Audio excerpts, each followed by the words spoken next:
Welcome back. Now, on Sunday, Kenya will mark the 4th anniversary since the swearing-in of President Uhuru Kenyatta and his deputy William Ruto. Tonight, Muremi Mwangi looks back at the journey of the Jubilee cabinet since 2013 and revisits some of the intrigues behind the dramatic exit of some of the cabinet secretaries deemed as key members of Uhuruto's team.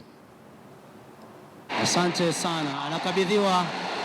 Shortly after lifting the presidential trophy in one of Kenya's most hotly contested elections, President Uhuru Kenyatta and his deputy William Ruto would embark on what was arguably the most closely watched exercise after the polls. That we are a nation. Naming the 2013 cabinet. In the cabinet, there will be only two politicians, the president and myself. But as it would turn out, that was a promise too hard to keep, as 2013 election losers NAK party leader Charity Ngilu and former Mvita MP Najib Balala also found their way to the cabinet, the other 17 being technocrats, including a former hotelier, Joseph Olelenku, who found his way into the powerful interior docket.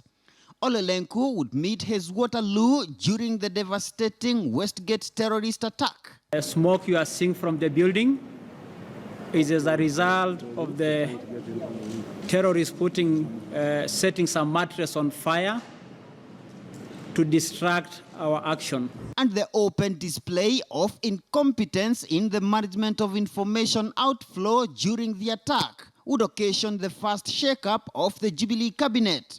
That saw Olelenku kicked out of the interior docket. Former Kajiado Central legislator, retired Major General Joseph Nkaiseri, was appointed to the post.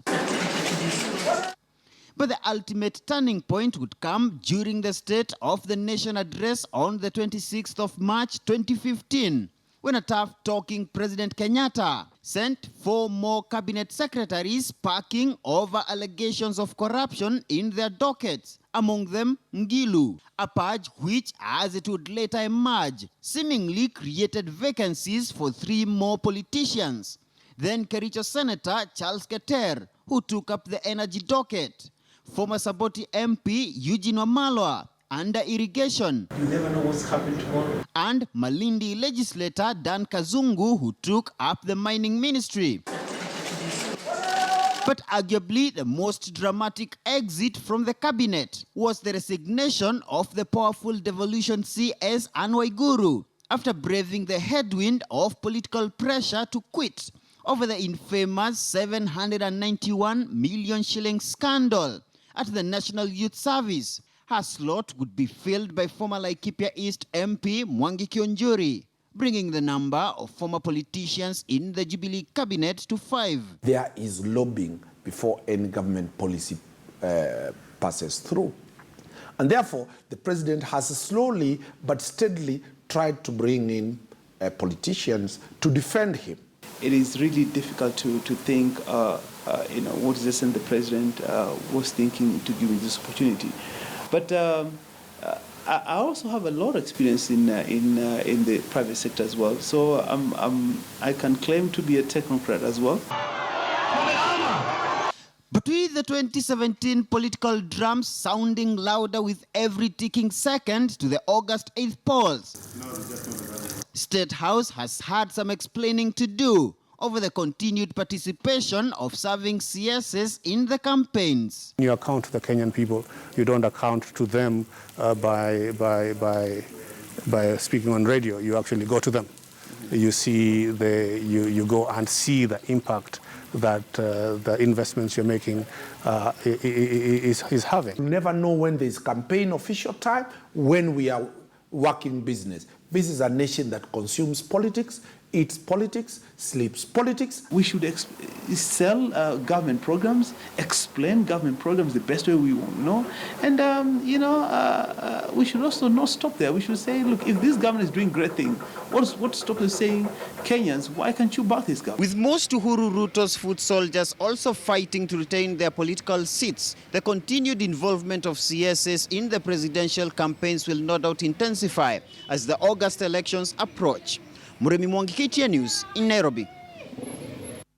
Away from politics, an alarming case of zebras dying at Solio Ranch has puzzled residents and stakeholders alike. In a span of 2 weeks, 42 zebras have died as their carcasses have been found scattered all over the ranch. As KTN News Central Kenya reporter Karun Deri now tells us, Kenya Wildlife Service officials went to the ranch and collected samples for testing. As you approach Solio Ranch and spot zebras grazing, there is nothing to signal that something is amiss. Only when one gets closer does it occur that something is terribly wrong. Scattered zebra corpses abound on the vast grasslands at the Solio Ranch. The corpses are in various stages of decay and are appointed to the different timings of the zebra deaths. According to those living near the ranches, all the deaths of about 42 zebras have occurred within a period of about 2 weeks. And while it is not clear what caused the deaths, it seems an acute water shortage at this ranch could be to blame. According to some residents of Solio, a private ranch owner fenced off his parcel of land, leaving the animals inside the ranch without access to water. This scenario forced some zebras to try and break parts of the fence to free themselves and access water. Many of the dead zebras were found lying next to the fence. Sasa zinaanza kugonga fence, zinaingia hapa ndani, mahali kuna drip irrigation, zinakula hizo pipes. Ikiingia inakula pipe mpaka maji inatoka, inakunywa ndio itoke. Na ikiingia hapa ndani iwezi ikatoka. Mpaka saa zile itakunywa maji ndio itoke nje. Na wengine wamekufa wakijaribu kunyemelea machaba ambao iko karibu wakitafuta maji. James Mainamogo, a resident of Solio, says the animals have been dropping down dead, one by one, partly due to the current drought made worse by the fencing of the ranch.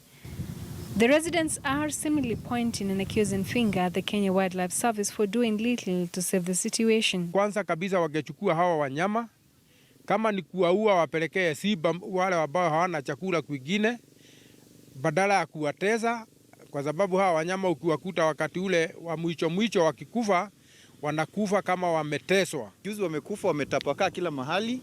Watu wa KWS wamekuja, wakatembea, wakaziona. Cha kushangaza, wanashughulikia zile zimekufa ndio wanaangalia, wanasahau hizi zinatembea, zinafaa pia kupewa hata at least maji. Something very funny, zile zilikufa zikatapakaa humu, badala ya kuchukua ziende kuzikwa, ukienda pale utakuta hip ingine pale zilifurutwa na matrakta zikawekwa pale, zingine pale. Speaking on telephone, the assistant director of the Mountain Conservation Zone, Simon Gitao, said the situation was baffling. He said samples of the zebra corpses have been taken to government laboratory for analysis. Preliminary results, according to Dr. Martin Mutinda of KWS, have ruled out anthrax as the cause of the deaths. There are other fears that perhaps the animals were poisoned, but this can only be ascertained after the analysis. Karun Deri, KTN News, Solio, Nyeri.